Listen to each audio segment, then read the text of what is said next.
Assalamualaikum warahmatullahi wabarakatuh. Di sini Ibu akan melanjutkan mengenai sistem reproduksi wanita, yaitu mengenai siklus menstruasi. Di mana siklus menstruasi ini adanya hasil interaksi antara sistem endokrin seperti hipotalamus, hipofisis, dan ovarium yang menyebabkan sistem reproduksinya itu mengalami perubahan pada endometrium uterus atau pada dinding rahim. Nah, di sini perubahan yang menyebabkan terjadi menstruasi itu adalah masa pubertas dimulai.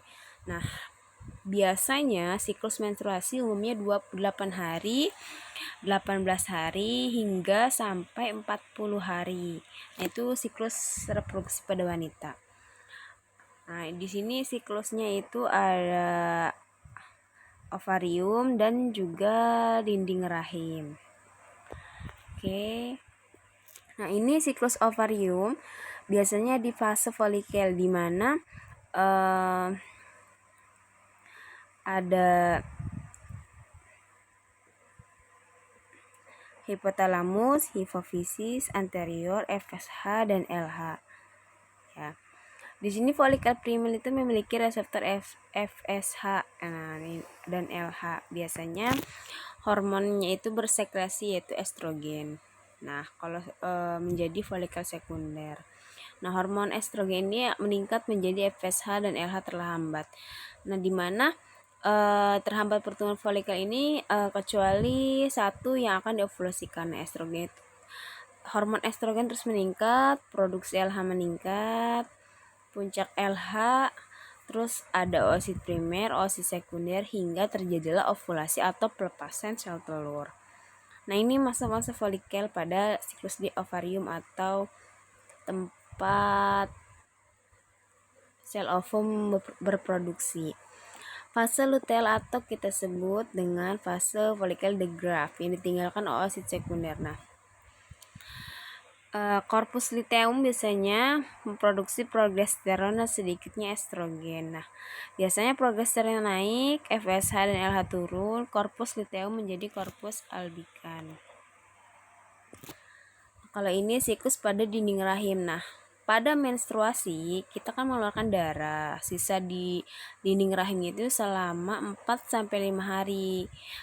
Hari ke-1 itu dianggap permulaan siklus baru, dimulainya fase folikel, terjadi perbaikan endometrium karena pengaruh estrogen dari folikel. Jadi ketika sel ovum sudah nempel di dinding rahim dan akan menurun, nah itu fase folikel itu mulai terjadi fase folikel. Jadi pengaruhnya ada hormon estrogen juga di situ.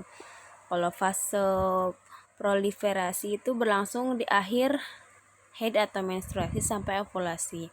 Nah, hormon estrogen ini akan merangsang proliferasi dinding rahim menjadi tebal, pertumbuhan kelenjar serta pembuluh. Jadi pada masa ovulasi itu ada pada masa ovulasi itu ada namanya penebalan dinding rahim atau endometrium menjadi tebal.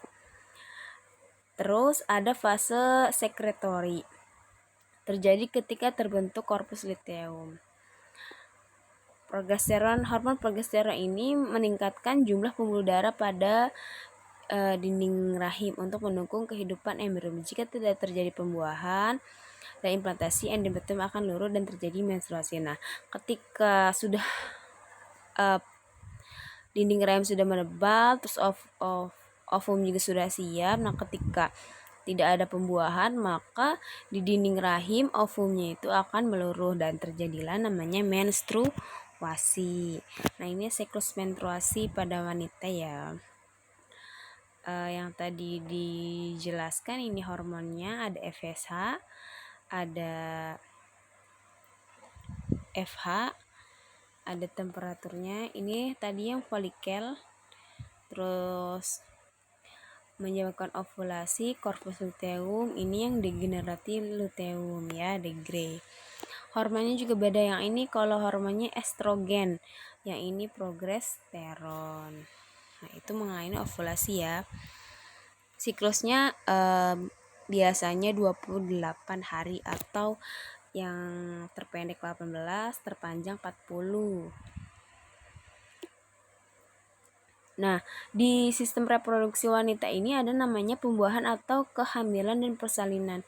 Contohnya pembuahan disebut dengan fertilisasi. Jadi, ketika fertilisasi kan si sel ovum menunggu di saluran tuba Fallopi.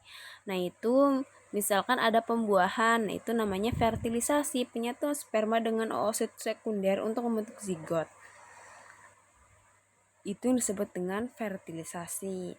Nah, serta kehamilan atau kita sebut gestasi atau perkembangan embrio menjadi janin hingga kelahiran bayi. Biasanya zigot itu membelah menjadi 2, 4, 8, 16 sampai 32 sel menjadi morula.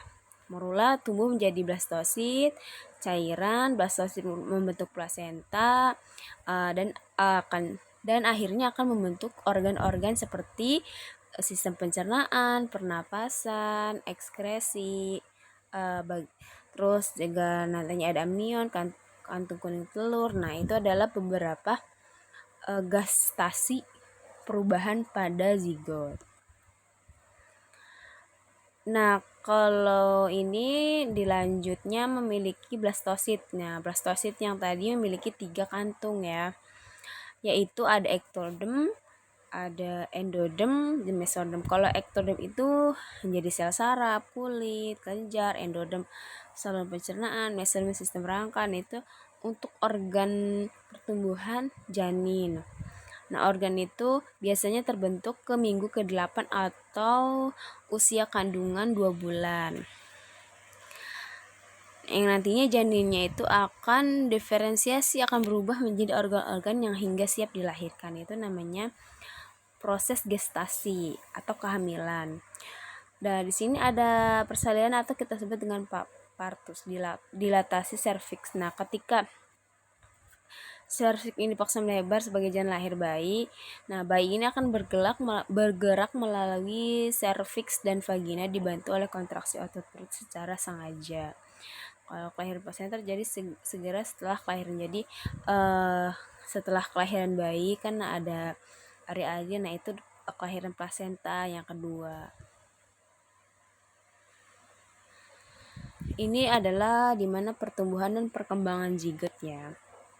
Yang sudah tadi Ibu jelaskan di sini namanya fertilisasi di saluran tuba Fallopi sudah mengendap menjadi minggu pertama, minggu kedua pembelahan 2, 4, 8, 8, 16. Nah, ini adalah beberapa proses kehamilan terjadi atau proses pembentukan zigot. Nah, di sini ada janin di dalam uterus atau di dalam rahim. Nah, ini ya. Ada kantong amnion, fetus, tali pusar, kandung kemih, serviks, anus, vagina. Nah, nantinya akan dilahirkan di sini ya. Ketika nanti ada pertus atau persalinan, serviksnya akan membesar. Oke, lanjut. Biasanya terjadi anak kembar. Nah, kalau misalkan anak kembar itu proses ovulasi menghasilkan lebih dari 1 ovum yang matang dibuai oleh sperma. Nah, sehingga terbentuk lebih dari 1 zigot, janin memiliki plasenta. Jadi ada kembang fraternal, jadi ada lebih dari 1 ovum yang matang. Jadi bisa aja sel ovumnya itu dibuahi dua-duanya dan akan melahirkan kembar fraternal atau kembar identik. Biasanya hasil kembar identik ini membelah berkembang menjadi 2 embrio. Jadi dari 1 ovum dia membelah menjadi 2 ya. Kemudian menjadi 2 janin yang berbagi amnion atau plasenta yang sama tapi tali pusar dan kantung ketuban. Kalau yang ini beda plasenta, kalau yang ini satu plasenta gitu bedanya ya. Nah, ini kembar identik ya.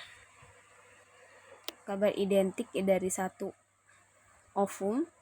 Kalau kembar fraternal atau dizigotik dia dari 2 ovum. Plasentanya terpisah, kalau ini plasentanya sama.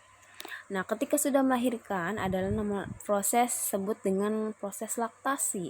Kenapa disebut dengan laktasi? Karena akan mengeluarkan yang namanya air susu ibu. Nah, pada saat ini kan pada saat kehamilan yang dulu estrogen itu merangsang perkembangan saluran kelenjar atau progesteron atau kita sebut kelenjar mamae ya, yang nantinya akan merangsang pertumbuhan payudara, puting, areola. Nah, itu akan merangsang perkembangan kelenjar mamai. Di sini ada hormon estrogen dan progesteron saat kelahiran akan memicu laktasi. Jadi ketika estrogen progesteron menurun maka akan memicu laktasi. Nah, untuk pengeluarannya ini namanya oksitosin untuk merangsang pengeluaran air susu ibu. Ya, di sini banyak manfaat ASI bagi bayi, yaitu mudah dicerna, mengandung nutrisi, meningkatkan daya tahan tubuh. Karena susu air ASI itu biasanya yang pertama kali itu adalah mengandung antibodi ya, meningkatkan kecerdasan ibu, juga menjadikan berat badan dan uterus kembali normal, kontrasepsi alamiah, mengurangi stres, gelisah, kanker payudara. Nah, itu berbagai manfaat dari sistem reproduksi wanita ketika pada masa laktasi. Nah, di sini ada gangguan reproduksinya ya. Wanita itu ada dysmenorrhea, penyakit radang panggul, kanker payudara, amenorrhea primer, ovarium, polikistik, kanker vagina, endometriosis, penyempitan tubuh Fallopi, molehidatidosa, mioma uterus. Kalau laki-laki disfungsi ereksi, ganikomastia, kanker penis, hipogonia, kriptokoridisme, orikitis prostatis. Nah, itu adalah berbagai